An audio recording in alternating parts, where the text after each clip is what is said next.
To download the Redragon mouse software, start by going to your preferred browser and typing in Redragon mouse software.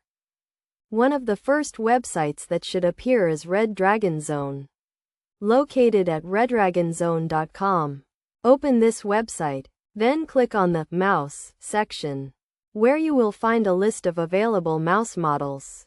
If you can't find your specific model, use the search function to locate it. Once you've found your mouse model, click on it to access the user guide and software.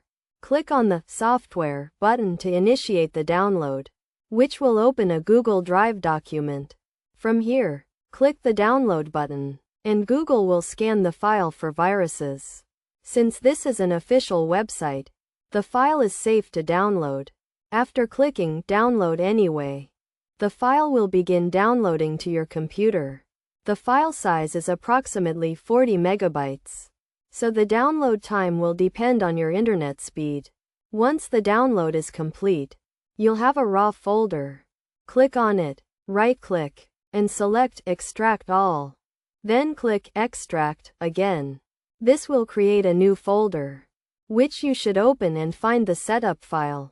Double-click the setup file and follow the installation prompts, clicking Next until the installation is complete. Note that the installation process may be in a different language, but simply click Next until you reach the end. Finally, click on the run.exe file to install the software on your computer. Then click Install to complete the process.